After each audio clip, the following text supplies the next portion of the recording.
بسم اللہ الرحمن الرحیم۔ میرے عزیز ساتھیو، قرآن کریم بہترین دوا ہے۔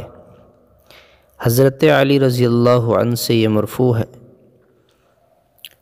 کہ بہترین دوا قرآن ہے، ابن ماجہ وغیرہ میں موجود ہے۔ حضرت واصلہ بن اسقع رضی اللہ عنہ سے منقول ہے، ایک شخص نے نبی کریم صلی اللہ علیہ وسلم سے اپنے گلے کے درد کی شکایت کی تو فرمایا کہ تم قرآن کی تلاوت کو لازم پکڑ لو۔ بیہقی میں موجود ہے یہ روایت۔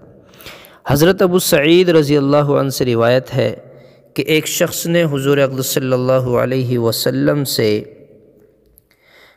عرض کیا کہ یا رسول اللہ، مجھے سینے میں درد کی بہت زیادہ شکایت ہے۔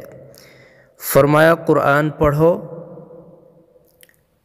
اللہ تعالیٰ کا ارشاد ہے وَشِفَاءٌ لِمَا فِي الصُّدُورِ، اور دلوں میں جو روگ ہیں قرآن ان کے لیے شفا ہے۔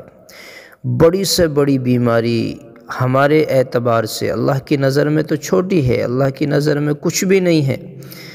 اللہ تعالیٰ تو صرف اشارہ کرے گا، وہ بھی ہمارے سمجھانے کے اعتبار سے کن فیکون، وہ ساری بیماری ختم ہو جائیں گی، چاہے وہ کینسر کی بیماری ہو، ہارٹ کی بیماری ہو، گردے فیل ہوں، کڈنی خراب ہو جائیں، کتنی ہی بڑی ہمارے اعتبار سے بیماری ہے۔ جب ہم قرآن کی تلاوت کو لازم پکڑیں گے، قرآن کا اہتمام کریں گے، دن اور رات قرآن پڑھنا رات اور دن قرآن میں لگا دیں گے تو انشاءاللہ یہ قرآن ہمارے لیے شفا بن جائے گا۔ وَنُنَزِّلُ مِنَ الْقُرْآنِ مَا هُوَ شِفَاءٌ وَرَحْمَةٌ لِّلْمُؤْمِنِينَ۔ اللہ نے فرمایا کہ مومنو، قرآن تمہارے لیے شفا ہے، تو ہمیں شفا سمجھ کر اس قرآن کو لازم پکڑنا چاہیے اور قرآن کی تلاوت کا اہتمام کرنا چاہیے۔ اللہ سمجھ کے عمل کی توفیق عطا فرمائے۔